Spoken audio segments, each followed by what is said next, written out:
Hi all, I'm Martin Matin. You could call me MartinMathics again, because I will show you something imaginary, which is also very real. I will be talking about representations of complex numbers, which are always also known as imaginary numbers, or they have an imaginary part and a real part. What you see here is a representation of polar coordinates.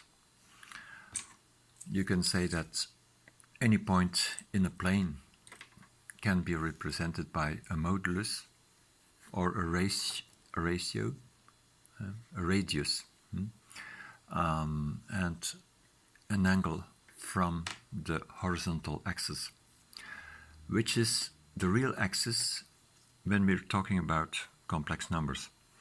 The y-axis is called the imaginary axis. And to represent the y part,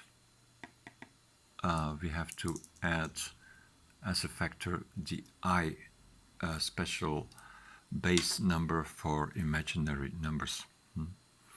Okay, and then we have a representation with between brackets the cosine of theta plus I sine theta, and in front of the brackets we have the radius factor, and the combination of that is the z, or the general imaginary number. And underneath that I have stated something I would like to prove today. It has the same result as this form in a representation with a power of an exponential function. So this is rather strange, because representing exponential functions with an imaginary exponent is not very clear. It's a bit unreal to represent that. But we have to get to analytical considerations to prove that equation. Okay, I will get to that now. I have stated two functions, fx equals e power to ix and gx equals cosine x plus I sine of x. I'm trying to prove why they are the same.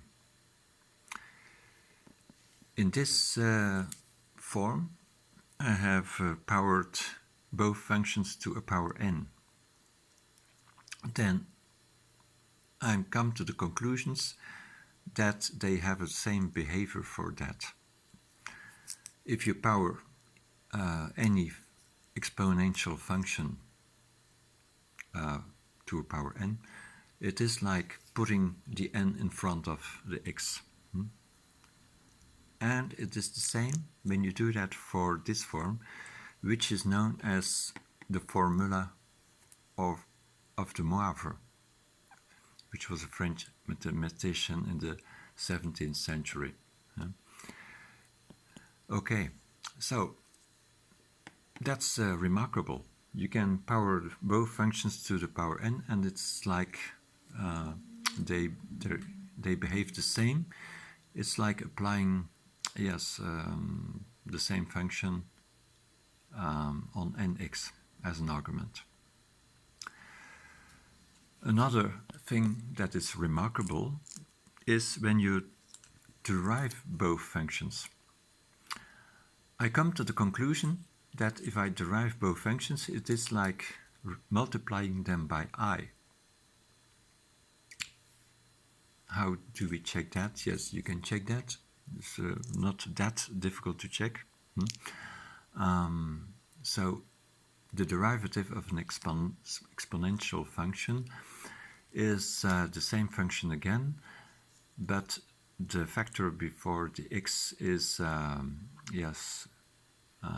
factor you have to put in front of this, because yeah, you could call that the chain rule. Ix is an argument, but the argument is a function again, and you have to derive that function and multiply the result.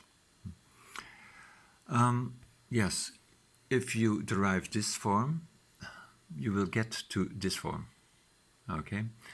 And yeah, and you can rewrite it as this form, which is the same as putting I in front of the function.